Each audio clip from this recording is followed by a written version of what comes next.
Hello friends, welcome back to my channel. So వంకాయ పెసరపప్పు curry ఒక్కసారి ట్రై చేయండి, చాలా టేస్ట్ బాగుంటుంది.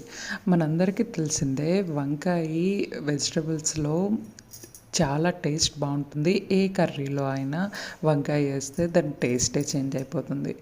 అలాంటిది ఈ కర్రీ చాలా అంటే చాలా బాగుంది ఫ్రెండ్స్. యాక్చువల్గా మా హస్బెండ్ నాన్ వెజ్ ప్రియుడు. అయినా సరే ఈ కర్రీ ఒక్కటే పెట్టాను, చాలా బాగుంది అని ఇష్టంగా తిన్నాడు. ఒక్కసారి ట్రై చేయండి. సో ఫస్ట్ మనం వంకాయలను వీడియోలో చూపించిన విధంగా కట్ చేసుకోవాలి. ఆ తర్వాత మనం కుక్కర్లో కొంచెం ఆయిల్ అండ్ ఘీ కూడా వేసుకోవచ్చు. ఘీ వేస్తే ఇంకొంచెం టేస్ట్ అండ్ స్మెల్ బాగుంటుంది. సో ఆయిల్ వేసుకోండి. తర్వాత పోపు వేసుకోవాలి.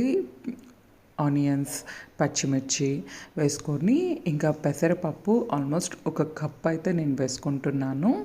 సో మీరు బేస్డ్ ఆన్ మీ క్వాంటిటీ బట్టి మీరు వేసుకోవాలి. నేనైతే కప్ వేసుకుంటున్నాను.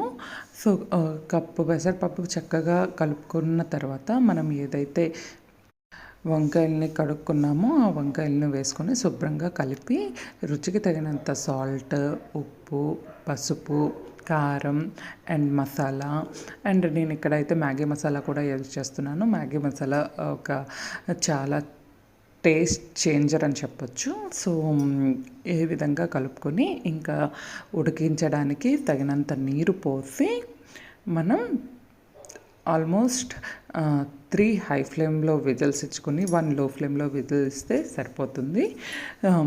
Curry ready. సో టేస్ట్ అయితే చాలా అంటే చాలా బాగుంటుంది ఫ్రెండ్స్. ఒక్కసారి ట్రై చేయండి. ఐ హోప్ మీకు ఈ వీడియో నచ్చింది అనుకుంటున్నాను. Thank you for watching my video. Please like it, share it and comment it. చూసారా, ఫైనల్ స్ట్రక్చర్ అయితే ఇది వచ్చింది. ఐ హోప్ మీకు ఇది నచ్చింది.